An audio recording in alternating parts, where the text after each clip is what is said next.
Putumaya at Sikwati. Nako, perfect talaga sa tag-ulan. At itong halo-halo, grabe, sobrang sarap. Dito lang yan matatagpuan sa Trento, Agusan del Sur. Wow! Mostamos mga dong mga day, for today's video, palalawayin ko kayo. At ayan na nga yung aming orders. Napahanga talaga ako sa kanilang hot chocolate dito. Sobrang lapot, napaka-espeso. Hindi, tinipid talaga ang mga ingredients. Grabe at ang papalayan pagtilaw ko. At ako na mismo ang naglagay ng mga asukar dyan. Tinutuyo yan nila na hindi lagyan ng sugar para ikaw na ang magbuot kung gaano kadami ang idagdag mo dyan. Ang sabi ko dyan, grabe, sobrang daming tabliya ang inilagay dyan. Hindi ka talaga magmamahay talaga kasi sobrang lapot na lapot talaga. At tignan nyo naman yan, na-enjoy ko yan, tinikman ko at grabe, sobrang sarap pala talaga ng espeso.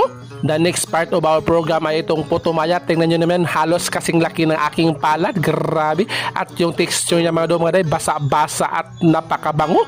At iningkit na talaga ni Dodong at natitikman ko talaga. At medyo tabang-tabang din yan, pero para sa akin, sakto lang yung tamis niya kasi medyo matamis yung tabliya. At nasa sa inyo na yan kung dadagdagan nyo pa rin ng sugar. May sugar naman siyang ibinigay dyan. Pinili ko mag voice over mga dong mga day kasi may music dyan. Baka alam nyo naman talaga, napaka-stricto na talaga ng mga lolo mates ngayon. Copyright na naman tayo nyan. Try natin sausaw.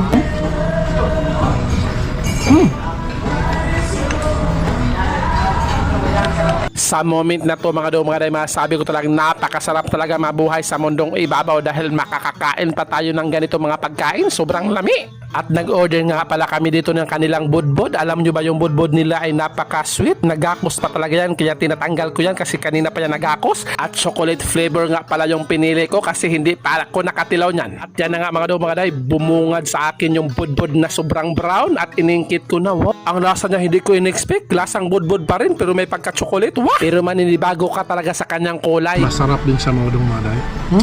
At syempre nasa sa inyo pa rin yan kung dadagdagan nyo pa yan ng sugar. Bakit nga ba tayo mga Pilipino ay hilig-hilig natin sa mga kakanin? Wow, grabe talaga. Yan o. At ito na nga mga dong mga day, panghimagas pa talaga. Yan o, may halo-halo tayo dyan. At imikos-mikos ko na yung halo-halo na yan kasi alam nyo naman nung first time kong kumain ng halo-halo, hindi ko talaga minikos-mikos. Kaya sabi ko, bakit ganito yung halo-halo? Ang tabang-tabang sus. Nako, hindi ko talaga inukay yun. Nakakaloka yun. Kaya yun talaga ang pinaka hindi ko makakalimutan ng experience ko sa pagkain ng halo-halo. At ito na nga yung budbud na brown, sinagol ko talaga sa halo-halo. Naku mga dong maday, perfect din yung mga lasa niya mga dong maday. At tingnan nyo na si Dodong, grabe, nagkining ko na talaga sa pagsuyop ng halo-halo. Gusto mo?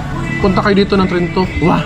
At dahil hindi mahilig yung asawa ko ng halo-halo, ako na naman talaga magkalisod sa pag-ubos ng halo-halo na yan. Wah! Babay na mga dong maday. O ayan o, may pasalubong ako sa inyong mangustin tea. Ubusin nyo yan ha, inumin nyo.